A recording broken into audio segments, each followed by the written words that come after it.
नमस्कार। मैं आप लोगों को अपनी YouTube चैनल अनय साहित्य क्लासेस में रस की अगली कड़ी में जोड़ते हुए आगे बढ़ती हूँ। मैं आप सभी को रस के अवयव पढ़ा रही हूँ, जिसमें कि रस के अवयव में विभाव, अनुभाव और संचारी भाव हो चुका है। आज की कक्षा में मैं आप सभी को रस के अगले अंग, अगले अवयव, अगले भाग अस्थाई भाव में ले चलती हूँ। किसमें? अस्थाई भाव। देखिए, अस्थाई माने होता है स्थिर, रुका हुआ, अस्थाई।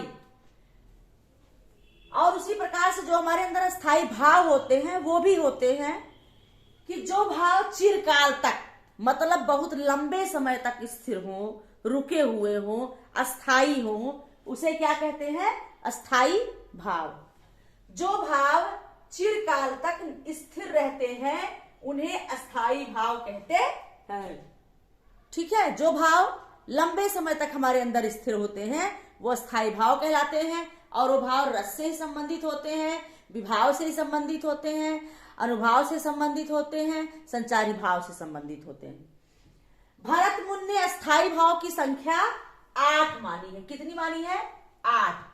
अगर पूछा गया प्रश्न भरत मुनि के अनुसार अस्थाई भावों की संख्या कितनी है, तो आप जान लीजिए भरत मुनि के अनुसार अस्थाई भाव की संख्या 8 है।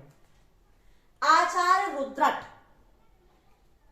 भरत मुनि के रस के अस्थाई भाव के कड़ी में जोड़ते हुए 2 और अस्थाई भाव बताए हैं। एक तो इन्होंने बताया है शांत, और दूसरा अस्थाई भाव बताया है प्रेयान। शांत और प्रेयान, ये 2 अस्थाई भाव रुद्रट ने और जोड़ा है। किसमें? भरत के 8 अस्थाई भाव के आगे। अर्थात रुद्रट के अनुसार अस्थाई भाव की संख्या 10 है। कितनी है? 10।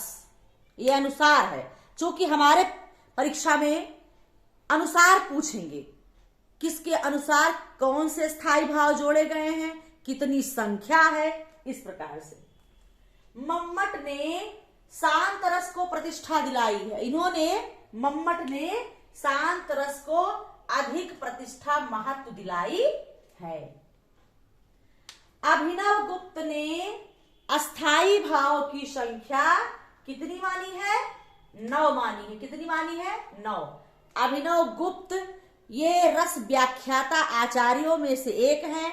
इनका अभिव्यक्तिवाद है, सिद्धांत, और दर्शन है सांख्य, शैव दर्शन है।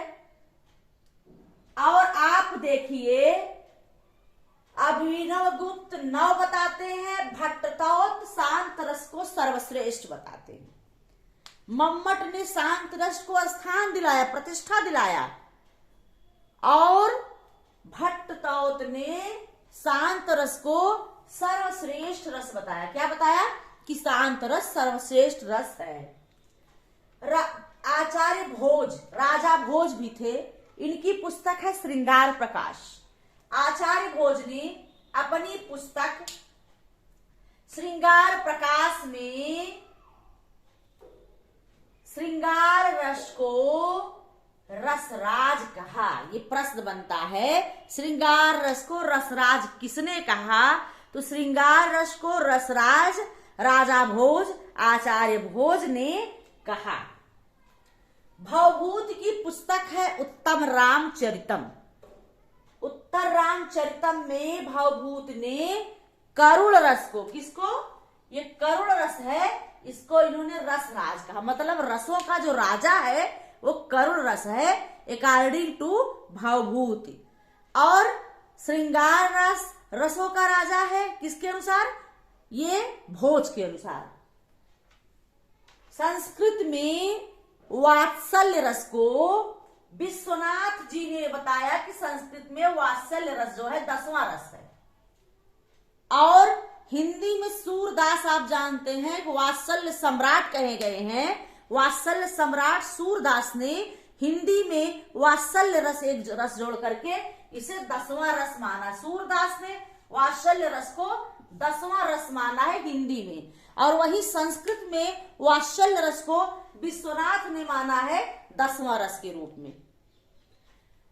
मधुसूदन सरस्वती और रूप गोस्वामी, ये दो लोगों ने भक्ति रस को जोड़ा। 11वें रस के रूप में किसे जोड़ा? भक्ति रस, 11वां रस जोड़ा मधुसूदन सरस्वती और रूप गोस्वामी। प्रश्न बनता है कि भक्ति रस को 11वें रस के रूप में किसने माना? तो 11वें रस के रूप में रूप गोस्वामी और मधुसूदन सरस्वती, एक नाम रहेगा, चाहे रूप गोस्वामी पूछ ले, ज्यादातर रूप गोस्वामी ही प्रसिद्ध है। तो रूप गोस्वामी और मधुसूदन सरस्वती ने भक्ति रस को 11वां रस माना। अब ये तो अकॉर्डिंग हो गई, मतलब किसके अनुसार कितने कौन कौन से रस माने गए हैं। भरत मुनि ने 8 रस माना, रुद्रक ने 2 रस बढ़ाया, शांत और प्रयाण माना, मम्मट ने शांत रस को प्रतिष्ठा दिलाई, और वही भट्टतौत ने शांत रस को सर्वश्रेष्ठ माना। ठीक, आचार्य भोज ने श्रृंगार रस को रसराज कहा अपनी पुस्तक श्रृंगार प्रकाश में। वही भवभूत ने उत्तर रामचरितम नामक अपने ग्रंथ में करुण रस को रसराज बताया। ये प्रश्न बहुत ही महत्वपूर्ण है। वहीं पर हिंदी में वात्सल्य सम्राट कहे जाने वाले सूरदास जी वात्सल्य रस को 10वां रस मानते हैं, और विश्वनाथ जो है विश्वनाथ जी ये संस्कृत में 10वां रस मानते हैं वात्सल्य को, और मधुसूदन सरस्वती और रूप गोस्वामी जी ये दोनों लोग भक्ति रस को 11वां रस माना है। ये अनुसार, ये प्रश्न है आपके, कोई भी प्रश्न हो सकता है इसमें से, ठीक है। तो और सामान्यतः कहा जाए कि रस के अस्थाई भावों की संख्या, तो सामान्यतः अस्थाई भावों की संख्या 9 है। कितनी है? 9।